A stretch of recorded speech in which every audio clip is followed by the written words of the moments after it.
I think we move to the endovascular sessions. So we will have Dr. AJ K. Wacklow, our guest for these sessions. He is the neurointerventionist in Burlington, Massachusetts. He's been practiced and specialized in neuroendovascular treatment more than 20 years. So today he will talk about his experience in endovascular treatment in vertebral basilar aneurysms complex. So please, Dr. AJ. Can you see my screen? Can you hear me clearly? Yes, perfect. Thank you. Thank you. So first of all, thank you very much for the kind invitation to speak at this forum.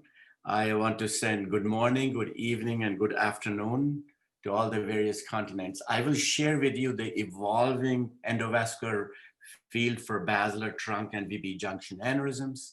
I have no disclosure statements for this procedure. I will share with you the early experience with stent-assisted coiling for VB junction and basilar aneurysms, then move to early experience with flow diverters. Then we present our largest series of flow diverters for basilar aneurysms.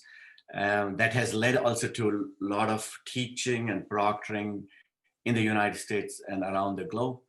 And then share with you our recent changes in treatment of basilar aneurysm management with flow diverters. So there have been some adjustment that we have done over the past few years. When we started this journey using stents for intracranial aneurysms, we had early studies, research studies that showed that coil alone may not be sufficient for these aneurysms, and we may need to bridge the neck and the disease segment with a stent-like implant. And we did a lot of basic studies coming out of the lab showing that there was a reduction of flow impact within the aneurysm by using stent-like products. And we shared our experience then at that time, early experience that involved, of course, vertebral artery, VB junction, as well as basilar artery. The start was very simple. We treated some ruptured aneurysm, but this one, or unruptured aneurysm that had wide neck, to see the feasibility of stent. These were coronary stents. They were not engineered for the neurovascular arm.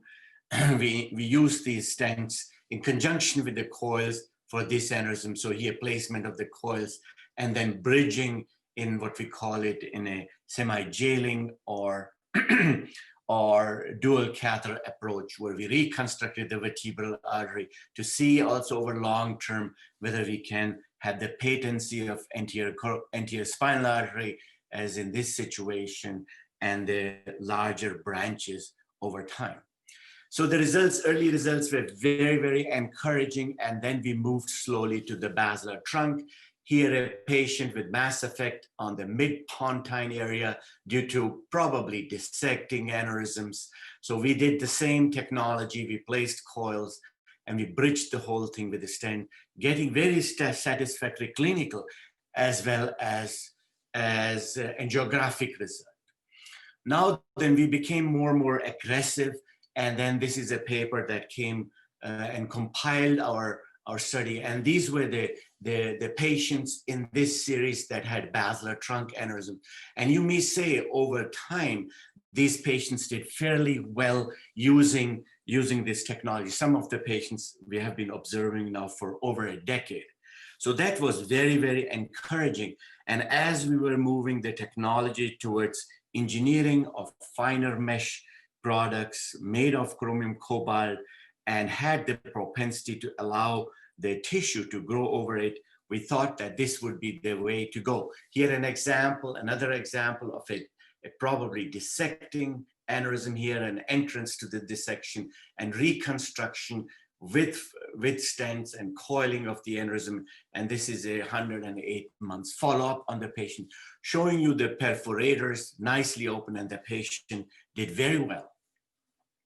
Now, this is a more complex aneurysm that involved both ICAs, perforators, and the right vertebral artery. So we didn't know at that time, should we obliterate the right vertebral artery that could potentially lead to an endo leak. So we reconstructed this at that time with a wall stent, which was very heavy, which was very difficult to steer into the basilar vertebral system. But we managed to get it there. In some cases, we did even vertebral cut at C1, C2 to navigate those catheters up into the brain. Very challenging cases. And we ended up using over 100 coils. So these procedures were extremely expensive, as you can imagine, several $100,000 to reconstruct with stents these, and then placing several coils. This patient did very well. Over time, interestingly enough, the right vertebral artery obliterated on its own and fed only the pica distribution. Very satisfactory results in these cases.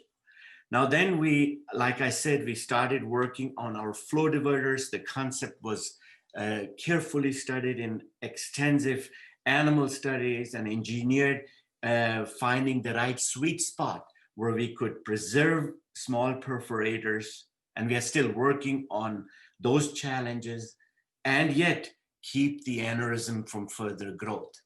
And these data were then later here published in AJNR in 2015, and I will go through the cases. As we got very encouraged from the early studies, we thought we could tackle these aneurysms. This dolichoectatic in a 60-year-old male, he was a physician.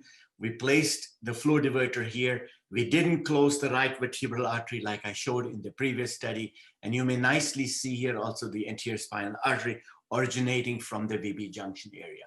This was the longest flow diverter that we have generated here for this patient especially.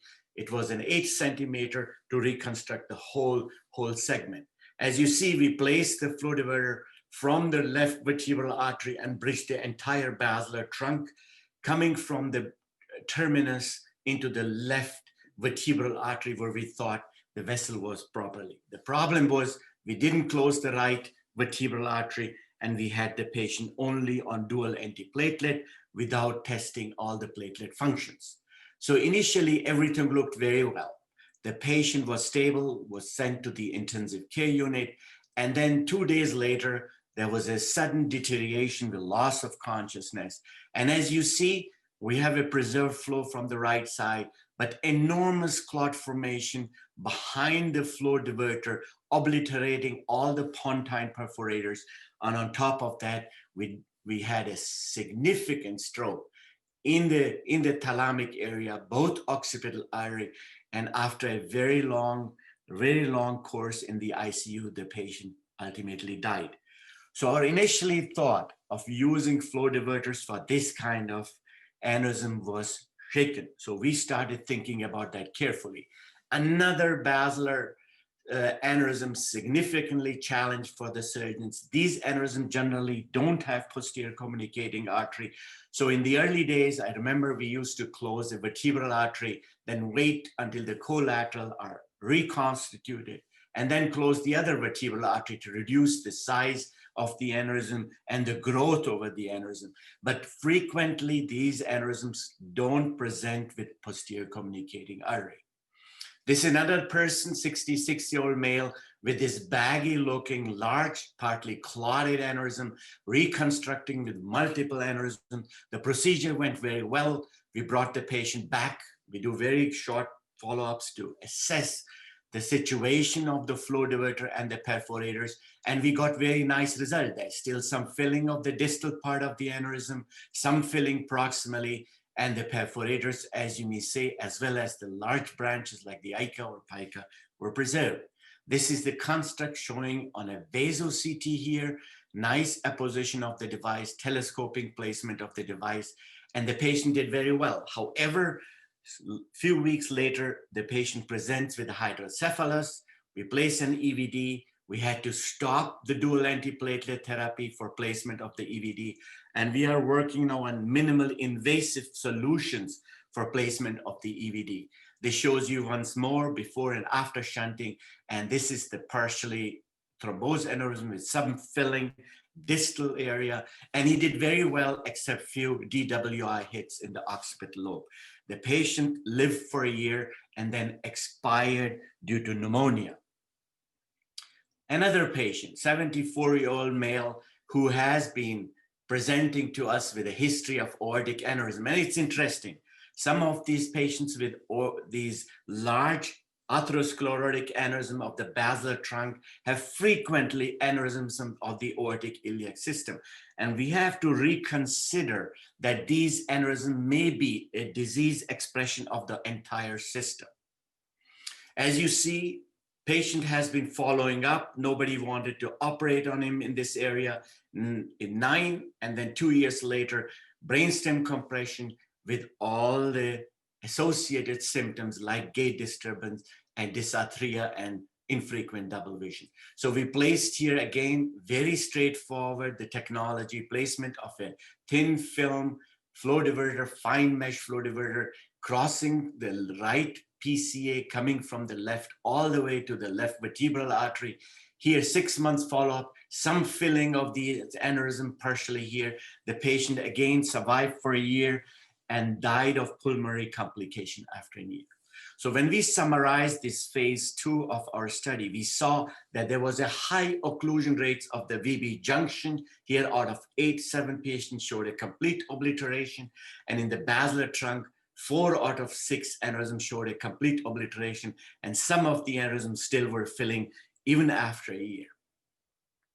We became more and more aggressive. Here, a young man who were flown to us for progressive stroke of the posterior circulation, despite anticoagulation and antiplatelet therapy. As you may see here, dissection of the mid-distal basilar trunk, placement of a flow diverter. Technically, these things are not very complicated. And this is a repair 6 months later, a follow-up showing you entire repair with the perforators open and a nice reconstitution of the aneurysm. And here a follow-up on the CTA, mass reduction over time. And this young man is today over 20 and he's doing computer sciences. So very, very encouraging results in some of the patients and bad results in the other. So we summarized our data then and published them recently in 2017. And the paper shows that, and I will show you some cases and summarize our data. Another patient of mid-basilar distal, most likely dissecting aneurysm here combined with coils and flow diverter, nice follow-up. Another young patient with a VB junction, most likely dissecting aneurysm with mass effect of the brainstem, headaches in the past 3 months. We closed the left vertebral artery, placed coils, and bridged the entire area with a flow diverter. And the patient was put on dual antiplatelet therapy. 24 hours later, the patient presented with medullary syndrome. As you see, the whole aneurysm is completely obliterated. The perforators look open. However, when you look closer on the MRI, there is a damage to anterior medullary. And the patient did not recover from that. And that showed us that there is more understanding of this area needed as we advanced. And the data showed also very interesting finding. And the interesting finding were that in our posterior circulation patient, unlike in the anterior circulation, the morbidity and mortality rate was very high with 44% if the patient were symptomatic to begin with. If the patient were asymptomatic in our series, nobody died and the morbidity was 5%. And I will walk you through this in a side. So what about clinical outcomes? You see patient that has symptoms at discharge. There was a significant number of patients that died here, 9. And in the baseline, all these patients that died were presenting with modified ranking scale from 3 or higher. What about angiographic outcome? At follow-up of medium of 11 months angiography, we had a significant occlusion rates, especially in patients that were treated in combined with coils. This was the overall MRS shift in these 51 patients. So once again, the shift shows you an interesting finding. The higher the modified ring scale as baseline, the worse the outcome of the treatment was. That was one of the observations. So the all cause of mortality was about 17.3% and 13.5% directly related to the procedure. And the morbidity was about 14%. When we further dissected, the vertebral artery aneurysms only were 19 patients, and here we lost one patient. So again, these patients presented at the baseline with modified ranking scale and had a better outcome. The moment the patient started having symptoms, the outcomes go worse. And that's what the next slide shows. In the basilar artery and VB junction, we had in the series 26 patients. And again, once the patient presented with modified ranking scale 2 or higher in the MRS3 category, we had 5 patients who died and 1 patient who stayed with modified ranking 3. And when the patients were already wheelchair bound or crippled, the outcome was bad. What were the reason for bad outcome in that category? The reason were, like I mentioned, medullary infarction, ischemia 2 hours after placement of the flow diverter, most likely to the perforator density and perforator stroke. Then we had patients that survived it later. They had pulmonary complications due to the mass effect from the still growing aneurysm, while angiographically the aneurysm were closed. And then there were some unknown complications like a brain tumor that led to death in one of the patients. So in the multivariate and univariate model analysis, what we found out that high morbidity and mortality was associated with symptomatic VB junction and basilar trunk aneurysms. So the earlier we treated the patients, the better the outcomes were. It was safer to offer these patients early treatment before a significant brain stem compression or perforator occlusion were present. We learned also that single implant were better than telescoping multiple devices, and that long-term dual antiplatelet therapy was needed. With that said, the last 3 years after the paper, we changed our strategy. And I want to show you some of our cases that we have treated now. And that's what I have been teaching now here in the United States with my colleagues and with my fellows and patients that need our attention. And we have seen now, based on the other data, that this significant neurological complication in the posterior circulation with basilar arteries is mostly related to posterior infarcts, and that leads to high morbidity and mortality. So what have we changed? We are now keeping the patients longer in the intensive care unit. So for several days under very tight blood pressure management. So we prefer keeping the blood pressure just under 160 millimeters systolic, and that seems to be very critical to keep the perforators of the mid and upper brain patent. We heparinize the patients for several days with the PT-PTT 2 to 3 times the baseline.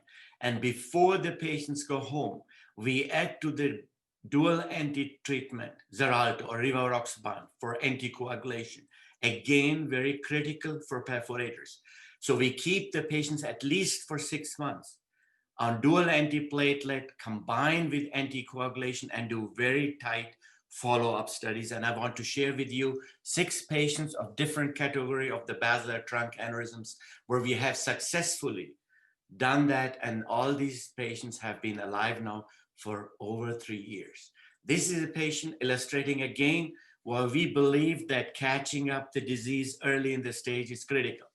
This is a Fiesta sequence in this patient who presented with progressive imbalance and speech problems. You see a dolichoectasia of the basilar trunk. Here in 2009, the flare sequence, the patient was not admitted for treatment due to the high risk. 2010, 2012, aneurysm is starting growing. And then suddenly there's a massive growth in 18, and that's when we see the patient, and this is how it looks. Partially thrombosed aneurysm, some filling of the aneurysm within the clot. So these aneurysms have their own biological life. due to probably upregulation of vascular growth factors, as some of the research have shown, a placement of a single device, and then obliteration of the contralateral vertebral artery. This is a 20 months follow-up showing a nice reconstruction of the artery, no filling of the aneurysm. But when you look at the MRI, the aneurysm is still there. So those aneurysms don't go away. And some of my surgical colleagues then remove the aneurysms like a tumor to decompress the brainstem. I think that's a good idea. In surgical excellent hands, that can be done. Another patient where we are now moving to less and less metal. This is a patient, young lady, 50, completely different disease. This fusiform aneurysm, placement of a single device just to cover the bag of the aneurysm, and then pinning of the different distal part of the basilar trunk with a stent. So we have less metal distally where we receive higher perforator density. And this is a 10 months follow-up with reduction, with some filling of the aneurysm distally for significantly reduction and preservation of the branches. The patient is totally asymptomatic. Another patient with a ruptured aneurysm, we are getting more aggressive now, also in treating ruptured aneurysms. Here, a dissecting aneurysm in a young lady with a bleed. Here, placement of the device, and this is a 2-week follow-up from both vertebral artery, showing you the patency of mid-pontine perforators. Another view laterally showing again filling of the basilar system nicely without. These aneurysms are completely different challenge. They look saccular, but they're associated with atherosclerotic disease. And this patient was earlier detected because of the stenosis and had ischemic events from the stenosis. So we treated the patients early in the stage, and that's very critical. And the patient has been now alive for almost 3 years, and he's doing very well. And on follow-up, the aneurysm is gradually shrinking. We have kept him still on anticoagulation. On top of he has an AFib. Another patient with a ruptured perforator aneurysm of the basilar trunk. If you look closer, you may recognize the perforator aneurysm coming off the basilar trunk. Young lady in her 60s, placement of a single device. Like I said, we want to have shorter devices, single devices. We bring the patient back at 6 days on heparin, still filling of the aneurysm. At 13 days, reduction of the size of the aneurysm. And you may see now at 3 months, complete obliteration of the aneurysm, preservation of the anterior spinal artery that has been covered with a single device. This is the last patient where we are now focusing on how can we overcome the larger distal terminal part of this dolichoectatic basilar artery in this patient who is in his 60s with a third nerve palsy and retosis combined. So we place a shorter device, single device, and then to achieve a supranominal diameter distally, we place 2, what we call kissing or double barrel stents here to expand further the flow diverter, to oppose it nicely to arteries that are over 7 millimeter in diameter. And proximally, we have now stents. So less is better, less metal coverage. And we focus our flow diverter again on the back of the aneurysm. And the patient so far has been doing very well. He's near complete recovered from third nerve palsy. And as you might see on the 3 months follow-up, there's this significant remodeling and reduction in size of the aneurysm with less brainstem compression. So we will keep an eye on the patient. He will stay on anticoagulation as well as on dual antiplatelet. I think it is important when we talk to our patients about the basilar trunk aneurysm to tell them the number of morbidity and mortality when we do endovascular approach. And it's very clear for me, from my experience over the last several decades, that basilar trunk aneurysms are not basilar trunk. It's not one entity. First of all, you saw there is a group of patients that are younger female or younger male, and that's a completely different group from generally older male in our population with this atherosclerotic changes that are associated with aortic aneurysm, iliac aortic aneurysms, as well as aneurysms of other parts of the body and the basilar trunk. Completely different entity, predominantly elderly male. Then we are dealing with dolichoectatic aneurysms. We are dealing with dissecting aneurysms that are much easier treated by endovascular means. And then there's a very small group of mycotic or fungal aneurysms. And then, of course, like you saw from Professor Haneshima before, aneurysms of the fenestrated basilar artery that can be nicely treated without flow diverter, generally with stent and coils. Having said that, so what is our recommendation currently based on our experience over the past several decades? I think fusiform aneurysms of the basilar remain a challenge for conventional endovascular treatment. We have to teach our community, our neurologists, that early treatment should be considered before a patient becomes symptomatic and presents with perforator occlusion or brainstem compression. We have to classify these cases very carefully to cite the right morbidity and mortality for endovascular treatment. The flow diverter have changed the management of basilar trunk and VB junction, definitely. But again, we have to pay respect to high perforator density of basilar trunk. Smallest perforator occlusion can be a devastating episode for a patient. Less is better. Do not try to place multiple devices. If you place one device, it's not a perfect result. It's better to bring the patient back and do an elective second placement later on in life. Blood pressure management and anticoagulation management has changed the outcome, especially adding anticoagulation to dual antiplatelet regimen that can be for several years is helpful to look carefully at remodeling of the entire system, careful remodeling. And infrequently we see a role of corticosteroids and anti-inflammatory drugs, but we are not completely understanding the role. And I think there will be other adjunct medication that will be needed to stop the growth of these aneurysms. With that said, I would like to thank you for your attention. Thank you, Dr. AJ, for the wonderful and amazing lectures and a lot of case that you show us. So before I will move on to our next lecture guest. So Dr. Bennett have some things to say. Yes, thank you, Warlick. Thank you, AJ. Let me just show you, AJ, we have, let me get the screen. I got to get on the screen here. So let me screen. I'm going to knock you off and I'm going to put my screen. Okay. Bin Zhu is translating this and it's live now in China. So you are reaching a lot of people, approximately 10,000 Chinese neurosurgeons. So, and we do appreciate Yuha for setting this up and also for Bin Zhu for translating. Ben, are you there? Oh, possibly he can't speak. Oh, he can't speak possibly. But okay, Louis, do you want to hold on to the questions to the end or do them now, or what do you want to do? I think, good morning. Good morning. I think it's better in the final. Okay. I have many discussion and many time to discuss. I think it's better. Okay. Okay, I have a presentation. Yeah. I can share now. Okay, I think yeah. Louis wants. Louis, should you go first? Do you want to go now, Louis? Or yes, I think it's better. I because it's the continuous discussion of the presentation of a high WAC loop. Okay. Is that okay, Ben? Is that okay, Ben? Yeah. It's okay. Okay. Okay. Okay, Warlick, can you introduce Louis, please?